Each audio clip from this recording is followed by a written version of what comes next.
여러분 안녕하세요. 1년 가까이 지속되는 코로나 팬데믹으로 우리 사회에도 각종 부작용이 크게 나타나고 있습니다. 전 세계적으로도 비슷한 공통적인 부작용이 우리한테도 많이 다가오고 있습니다. 제일 중요한 것은 이 불평등의 확대입니다. 불균등의 확대입니다. 국가 간에 제가 여러 차례 말씀드린 대로 올해는 백신 디바이드가 있다. 백신을 빨리 보급하는 나라와 그렇지 못한 나라의 격차가 생기고, 또 국내 산업 간에도 호황업종과 침체되는 업종, 언택트에 앞서가는 기업들, 그리고 전통산업의 여러 가지 영세 기업들, 엄청난 격차가 크게 벌어지고 있습니다. 그리고 소득 격차도 심각합니다. 사회적 격리로 인해서 영세 상공인의 피해는 가중되고 있고, 원리금 상환을 올해 3월까지 유예받은 업종의 잠재적인 부실이 언제 터질지 다 불안해하고 있습니다. 기본적으로 경제가 침체할 때는 자산소득자보다도 근로소득자가 더 큰 피해를 봅니다. 일자리로 겨우겨우 연명하는 비숙련 근로자일수록 심각한 피해를 입고, 이런 상태가 기약도 없이 1년을 넘고 있으니 정말 심각한 현실이 아닐 수가 없습니다. 또 팬데믹의 다른 부작용은 유동성, 통화량이 엄청나게 풀리고 저금리가 오랫동안 지속되고 있다는 사실이죠. 또 재정이 거의 무분별하게 나눠주기식으로 살포하고 있는 거죠. 이런 여파로 지금 자산시장의 가격이 폭등하고 있습니다.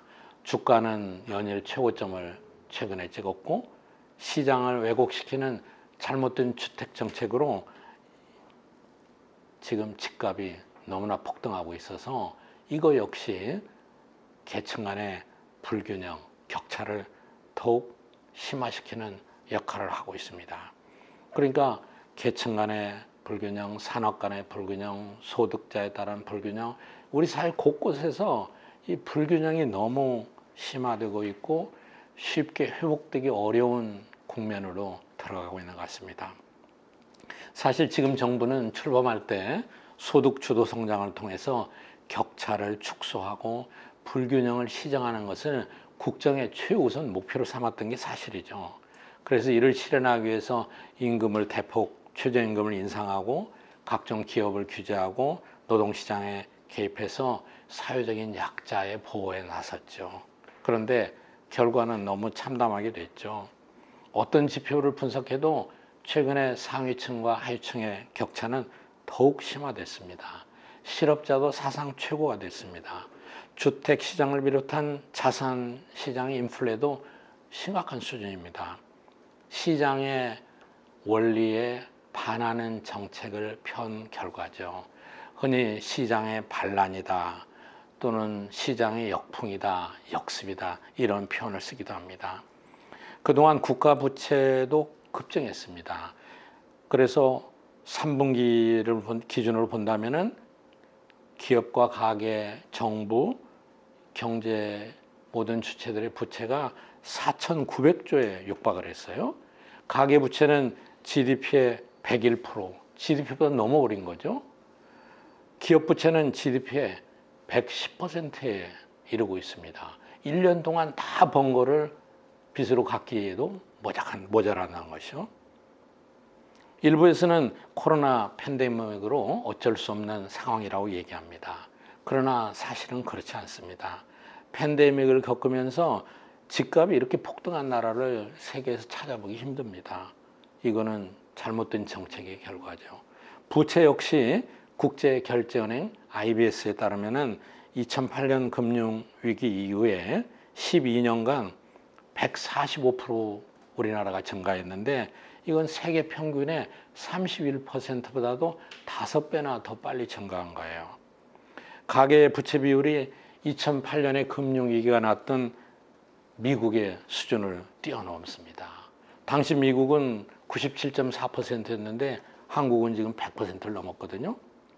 일본의 잃어버린 30년이 시작됐던 90년대 초에 가계 부채 비율은 70% 내외였어요. 근데 우리는 100%가 넘은 거죠. 세계 경제 포럼 WEF나 국제기구들은 GDP 가계 부채 비율이 70% 수준을 넘으면 위험하다고 경고하는데 이미 우리가 거기에 들어간 거고요.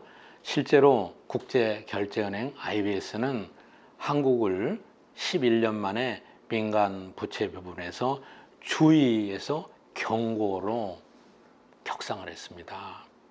이런 부채 과다 국가에서는 국내외에서 자그마한 충격이 있어도 작은 충격이 있어도 엄청나게 크게 흔들릴 수가 있습니다. 여러분 가정이나 기업이나 빚 잔치할 때는 빚의 위험을 모릅니다. 그러나 갚기 시작할 때는 큰 부담으로 돌아옵니다. 경기가 약간 침체하거나 다른 외부 충격 등이 오면은 부채 때문에 엄청난 파장을 겪게 될 것입니다. 또 이런 상황이 오면은 호황산업, 고층, 고소득층, 저소득층 이 사회 계층 간의 격차도 훨씬 더 심각하게 될 것입니다. 또 하나는 교육 부문에서도 격차와 불균형이 심각해지고 있습니다. 팬데믹으로 인해서 대부분 온라인 교육을 받고 있는 게 현실인데 온라인 교육이 디지털 디바이드, 디지털 양극화가 더 심각합니다. 예를 들어서 온라인에 익숙한 계층은 주로 고소득층이고 전문가 계층입니다. 그렇지 못한 계층, 돌봄에 의존하는 계층은 온라인 수업을 학생들을 제대로 지도를 못합니다. 온라인 학습 효과가 계층별로 엄청나게 차이가 납니다. 이게 1년이 지나고 2년이 지나고 해보세요. 엄청나게 쌉니다. 하다못해 여유 있는 계층에서는 컴퓨터 모니터를 2개 놓고 열심히 공부할 수 있는데 그렇지 못한 계층은 컴퓨터 속도 자체가 느리는 거죠. 그래서 흔히 말하는 랜 교육으로 인한 양극화가 심각해지고 있습니다. 실제 대학에서도 마찬가지입니다. 저명대학은 재정적인 여유가 있기 때문에 IT 부문에 대한 투자가 많아서 랜을 통한 스마트 교육을 효과적으로 거둘 수 있습니다.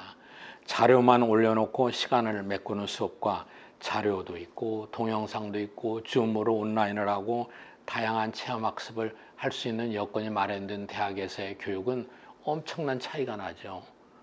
여러분 집안에 자녀들, 대학생들이 있으면 지난 1년을 비교해 보십시오. 거기다 2년을 비교해 보십시오. 이 학력 격차가 어떻게 연결이 될지 상상하기조차 두렵습니다. 경제학자들은 이러한 계층 간 격차 해소를 지속적으로 해소할 수 있는 가장 좋은 방법이 역시 교육이라고 얘기합니다. 교육은 신분의 이동을 가져다주는 사다리이기 때문에 그렇습니다. 그런데 우리의 평준화 교육은 여러 연구 결과에서 여러분 보시면은 오히려 신분을 고착시키는 교육제도로 정착이 되어 버렸습니다. 흔히 말해서 개천에서 용이 나는 틈을 만들어주지 못합니다. 저희가 대학 다닐 때만 해도 각 도마다 값싸게 다닐 수 있는 공립학교가 있어서 거기서 제대로 하면은 좋은 대학에 유학이 올 수가 있었는데 그런 환경은 지금은 너무나 악화됐습니다. 자, 이제는 이 시점에서 정부가 많은 정책 전환을 해야 됩니다. 전 국민에게 돈을 나눠주는 시혜적 정책이 아닙니다. 이제는 전문가를 활용하고 집단지성을 활용하고 시장 친화적인 정책을 활용해서 이 정책을 조금 더 장기적으로 보고 이 기회에 대한민국의 미래를 생각하는 정책으로 대전환을 해야 됩니다. 시장 친화적인 정책을 통해서 경제 생태계를 살려주고 또 교육을 통해서 어떤 계층도 미래의 희망을 가질 수 있는 그런 사다리를 만들어줘야 됩니다. 하루빨리 전문가, 지성의 집단, 시장 친화적인 장기적인 정책으로 전환을 해야 됩니다. 여러분 감사합니다.